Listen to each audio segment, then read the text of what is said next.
Partai Buruh resmi menyerahkan permohonan uji formil Undang-Undang Nomor 6 Tahun 2023 tentang penetapan peraturan pemerintah pengganti Undang-Undang atau Perpu Nomor 2 Tahun 2022 tentang Cipta Kerja ke Mahkamah Konstitusi.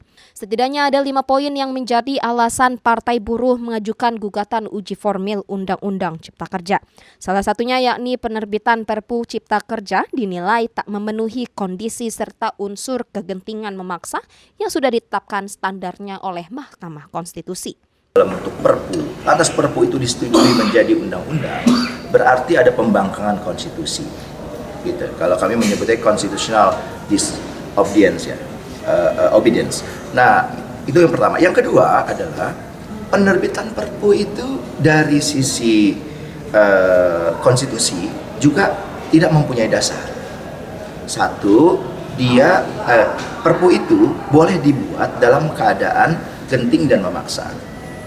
Ukuran-ukurannya, kondisi-kondisinya tentang standarisasi bagaimana kegentingan memaksa, MK sudah memberikan putusan. Nah, putusan MK tentang kriteria atau syarat-syarat sebuah perpu tidak terpenuhi. Yang ketiga, jelas sekali bahwa partisipasi masyarakat yang bermakna, meaningful participation, tidak terpenuhi. Saya berikan satu contoh misalnya, Presiden Partai Buruh ketika sebelum Perpu diterbitkan, itu sempat diajak bicara tentang materi Perpu dengan pihak pengusaha, pemerintah. Ada kesepahaman, tapi begitu terbit Perpu, nggak ada semuanya diakomodir kepentingan buruh. Nah, ini meaningful participation atau partisipasi masyarakat yang bermakna nggak terpenuhi.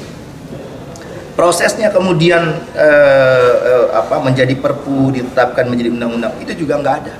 Kelompok-kelompok buruh yang sekarang ini terbesar ada bergabung di Partai Buruh, kami semua nggak ada yang dilibatkan, dimintai pendapat atau masukannya ditindaklanjuti begitu, meaningful tadi itu. Yang keempat, ini yang persoalan yang paling serius. Yang keempat, Partai Buruh itu sudah melakukan kajian yang menemukan bahwa dan memastikan bahwa penetapan Perpu menjadi undang-undang dilakukan di luar agenda konstitusional alias di luar jadwal. Menurut Undang-Undang Dasar di pasal 22, dia harus sebuah Perpu itu diberikan persetujuan atau tidak persetujuan di sidang yang berikutnya. Perpu diterbitkan 30 Desember. Maka sidang yang berikutnya adalah yang terdekat dengan dia. Yang terdekat dengan dia adalah 10 sampai 16 Januari. Tapi DPR berkilah. Berikutnya itu kan nggak harus yang sesudah Perpu terbit. Kan kita punya 5 masa sidang, bisa yang berikutnya lagi. Nah, ini adalah kecerobohan DPR, mau mengakali, tapi dia lupa.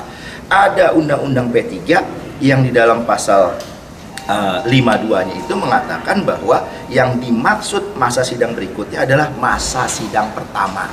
Nggak bisa ada perdebatan. Clear. Artinya Perpu itu ditetapkan di luar ketentuan yang ditetapkan oleh konstitusi.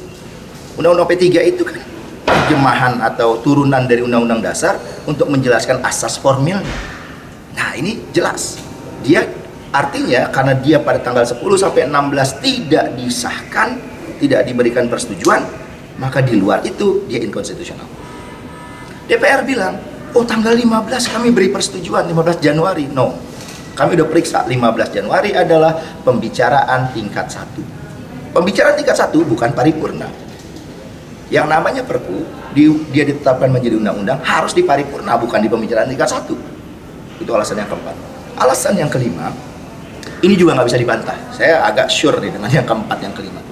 Yang kelima ini, Perpu Undang-Undang Cipta Kerja dibentuk dalam Perpu untuk kemudian Cipta Kerja dituangkan dalam Perpu kemudian ditetapkan jadi undang-undang. Pertanyaannya adalah, boleh nggak sebuah Perpu dibentuk melalui Omnibus Law? Nggak boleh.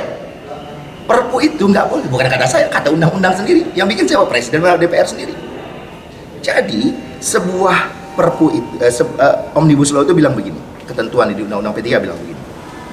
Kalau kamu mau DPR, pemerintah, pembentuk undang-undang, kamu mau bikin peraturan perundang-undangan, mau pakai Omnibus Law, boleh. Syaratnya 2. 1, kamu buat dokumen perencanaan, artinya dipersiapkan.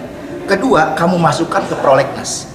Selain itu, pembentukan Perpu Cipta Kerja dan Undang-Undang Cipta Kerja tak memenuhi syarat partisipasi masyarakat secara bermakna. Undang-Undang Cipta Kerja ditetapkan di luar jadwal serta pembentukan Perpu Cipta Kerja yang dinilai tak logis karena Undang-Undang Cipta Kerja bersifat omnibus.